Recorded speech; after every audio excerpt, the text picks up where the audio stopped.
66 years in service na ang Philippine Publishing House.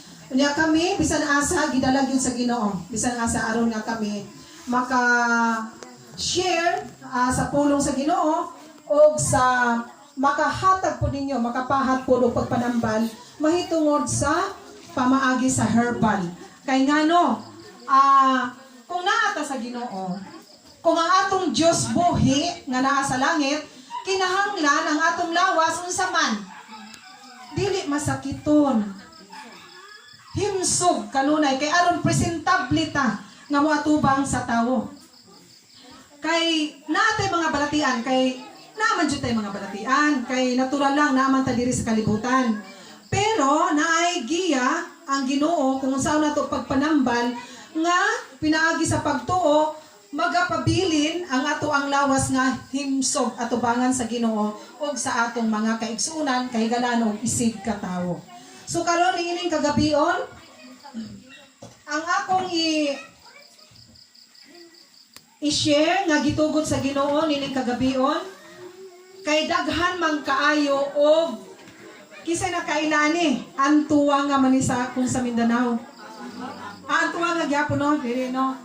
So ang tuwa nga bisag asa ta ang panimalay halos naa. Kay ngano buwak mangguni siya, no? Ang iyang buwak o iyang dahon matambal gayud siya. So gitawag ni siya sa scientific name hibiscus. Mao ni ngalan niya sa scientific name niya. So ang tuwa nga di ay pagpanambal kani siya sa tonsillitis. O kung ang panahon nga kanang natay tonsil, no? So tambal siya niya sa ubo, matambal pagyud siya. Unya mo assist ni siya sa sakit nga tuberculosis. Yes, no? Ang tuwanga na ho, kisa may nakasayod ani nga panambal dining ang tuwanga di ay. Buwak ni siya pero panambal. Oh, buwak na no. So pasalamat gyud ta sa Ginoo nga na siya gigamit nga usa ka scientific doctor.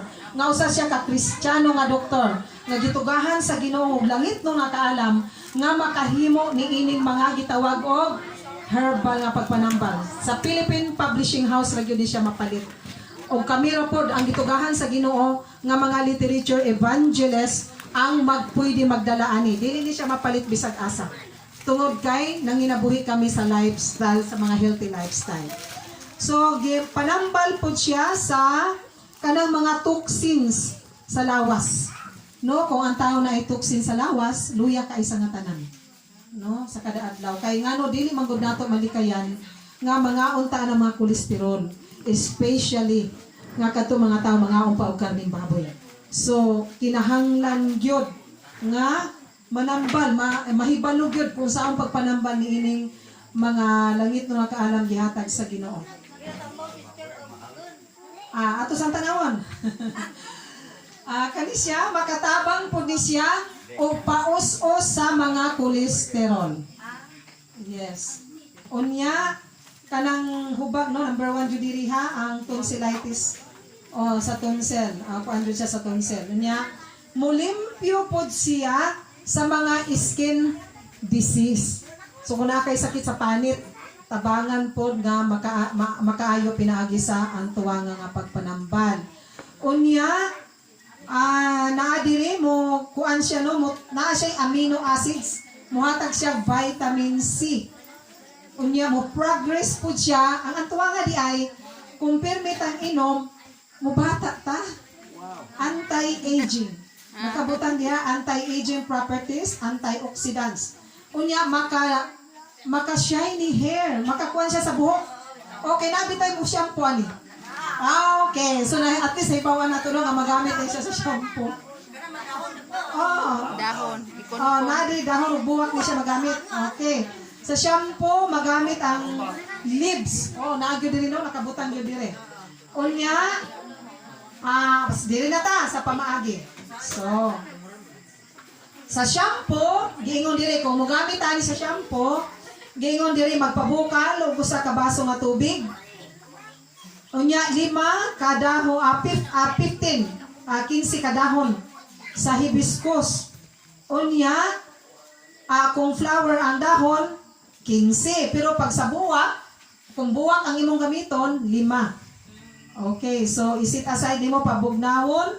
Unya, butangan, kung sa shampoo, butangan daw usa ka kutsara nga harina. Oh, mo gibutang dire isagol. Unya himua siyang shampoo in thrice a week, katulong sa usa ka semana. So makahimo siya shiny hair. Nakabutang dire. Unya, kung dito mga dry na gyud kaayo nga buhok, katong lisod na kayo sudlayon. Nga buhok. Nag-ingon dire, mix well 2 tablespoon each crushed hibiscus flowers. So imuha daw ihalo pag-ayo ang kanang dinugmok na nga dahon sa antuanga. Unya butangan siya og coconut milk. Tuno, no? Butangan siya unya. Butangan pa jud gusto nimo, butangan siya og dugos. Oo, unya naa pa jud yogurt. Yogurt na wala man kita yogurt, so ma-excuse ni yogurt ani. Unya upat ka baso nga aloe vera gel. A tablespoon, upat ka tablespoon nga aloe vera gel. I-apply siya dito sa scalp. Dini ana siya, ana, no? Unya pasagdi siya 30 minutes. Iniguman na o kanang-ana na masahin diri sa atong buhok. Pasagdahi sa siya og 30 minutes. Usa nimo siya banlawan og unsa man maligamgam nga tubig, kay warm water ang gibutang diri. So tamkuan ni siya, makatabang ni siya, bisag unsa ka dry sa buhok, mahimo siyang shiny hair. Unya sa cleanser na pod, diri sa cleanser panglimpyo. Mask flowers adding small amount of water. If necessary, apply mixture on scalp and hair. Let it stay for at least 5 minutes. Rinse hair and scalp with lukewarm water. Repeat procedure twice a week. So, makalimpyo. Daghan jud kayong panambal ang tuwanga. So, inganion siya, oh. Inganion. Magpabukal o pulo o 12 ka dahon sa antuwanga. Unya sabawan siya og 3 ka baso nga tubig, imo siyang pabukalon hangtod ang 3 ka baso mahimo na lang 3/4. Maing-ani na lang. Gamay na lang remains. So ing-ani katong gi-mention ako ganina nga pagpanambal, ang pamaagi mao ni siya no, mag 10 to 12 leaves. Unya 3 cups of water. Unya imo na siyang pabukalon ituson hangtod mahimo na siyang 3/4. So tanan nga gi-mention ako ganina nga tambal siya sa lung, tuberculosis, unya sa mga toxins, unya mo tabang siya sa cholesterol nga muus-us gyud ang cholesterol, unya ang tonsils, ingana no nya appeal pa dinhi ang anti-aging, sige kung ang pagtuo ra ba gina. Pagtuo, kung imo dyan ang tuoan, mao yun ay mahitabo. So, ingana ra kasayon ang pagpanambal sa antuwanga. Atong gamiton ang antuwanga, tungod kay daghan kay antuwanga. Bisan asa sa panimalay. Bisan unsa ni siya nga klase nga antuwanga. Pwede. Pwede kay wa may gingon diri bisan unsa man nga klase no. Naay pink, naay no, nga color. Ha? Pwede basta lang antuwanga siya. So, ini kind of antuwanga, pwede siya pagpanambal ni adto mga klase nga sakit nga gi-mention ganina. Unya pwede po siya shampoo, cleanser para sa shiny hair o makatabang po siya sa mga dry hair nga mahimong shiny hair. So, mauli niya na gentle reminders na ipasidaan. Hibiscus is an irritant and mild cause burning and redness in people with sensitive skin type. So, katong mga sensitive skin, ma-allergy, so irritant, so mo, kinahanglan mag-amping sa hibiscus. Kaya nga no, very irritated, mag-irritant siya mo, kuan siya dayon ang katong mga na-allergy sa panit. So, naa may gibutang dire ang mga dili angay nga anang dapat likayan. So, makakuan lang ta kung nalagay joy giya. So, karon bisan tuod og walay giya, gi-explain kung imo jud ning gisuwat, imo jud ni siyang kay naa si ma'am rest na gyud diha active kayo sa pagsuwat ni ining tanan. So hinaot unta, ha? Wala. kanis mala din sa Brown na tulo. ha? Brown. Brown nga tuwa nga? Dagay brown nga tuwa nga. Ha?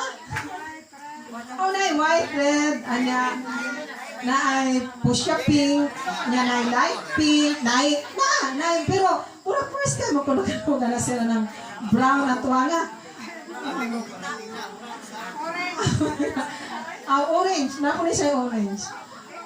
Ako makita ta brown na tuwa nga, that is a miracle. Oo, so, maura to ha? Hinapunta, nakatuntanan, nga mo ang ginatudlo, sukad pa. Sa sugod, sa sinugdanan, nga mga pagpanamba, ninautunta, nga ang Ginoo, magabobo sa iyang gahom sa balaang espiritu. Magampo, tuhuan, lihokon, aron makita ang mirakulo sa Ginoo. Ang Ginoo magapanalangin ka natong tanan. Amen.